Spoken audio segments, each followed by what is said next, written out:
Hey everybody, how you doing? This is Dan Blanchard with the Travel in Time with Dan show. Today I'm in Hartford, Connecticut at 285 Broad Street at this iconic building behind me of the Hartford Courant, a newspaper that is older than this country. It's the oldest continuous running newspaper in the country, and it's got such a fascinating story. Okay, so there's this guy, his name is Thomas Green, and he is like the publisher of a newspaper in New Haven, Connecticut, I think Gazette maybe.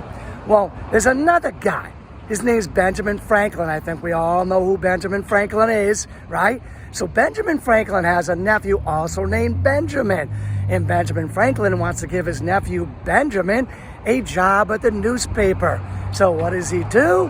He finds a way to push Thomas Green out of his job at the New Haven Gazette and give his nephew, Benjamin, a job there in New Haven.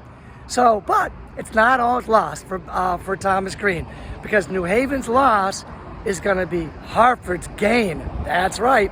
Because Thomas Green is going to come here to Connecticut, Hartford, Connecticut, and he's going to start a newspaper called the Hartford Courant, which was first named the Connecticut Courant in 1764. That's right, 1764, older than the United States.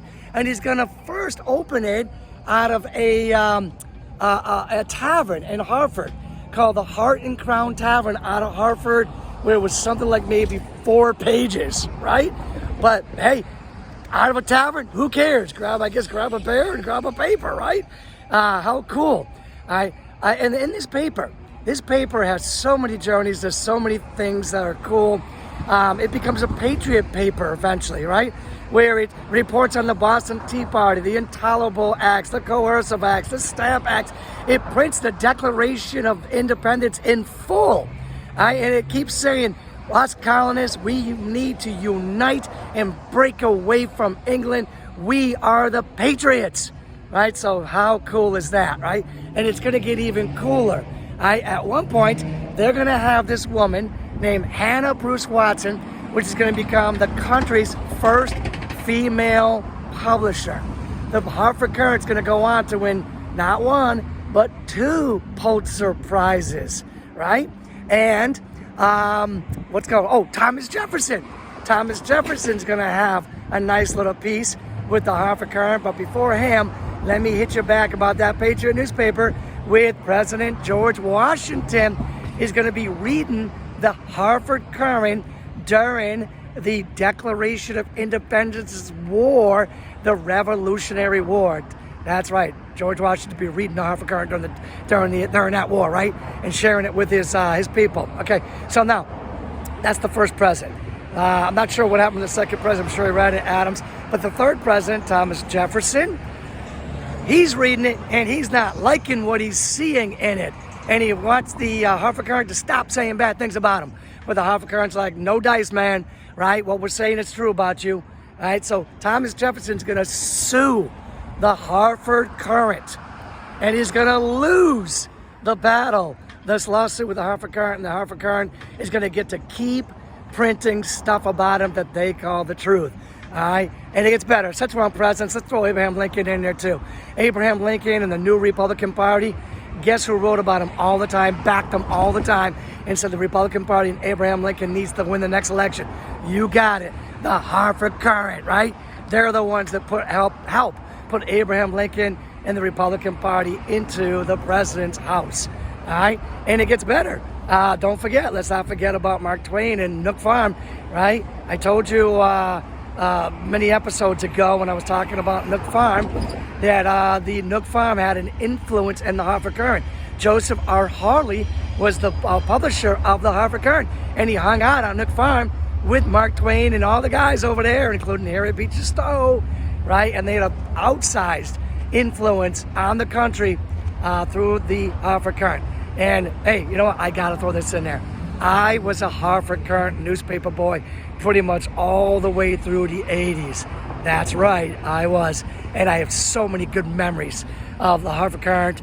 This building right here, I went more to the East Hartford building, only came to this Hartford building every once in a while.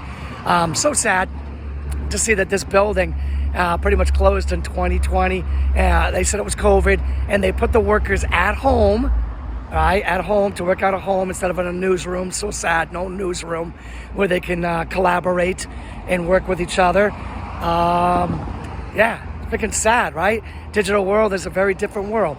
So now let's talk about leadership, okay? The Hartford Courant showed a lot of courage under pressure.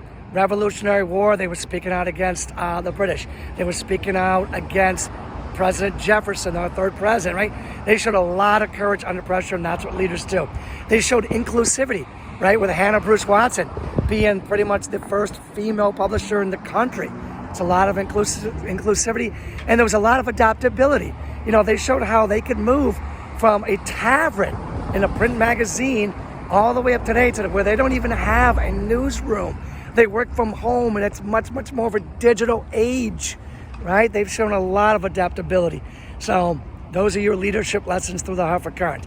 So listen, in closing, right, I want you to know that the Hartford Courant is an amazing piece of Hartford and Connecticut history. So happy to have it on my show, Travel in Time with Dan, where we get to mix travel with history and with leadership. And of course with me, Dan Blanchard. I don't know where I'm going to be next, but wherever it's going to be, you know it's going to be a great show. Thank you for spending some time with us today on the Travel in Time with Dan show. And I hope you really enjoyed learning something about a newspaper that's still going today, that's older than our country. Y'all take care now, and I'll see you again real soon.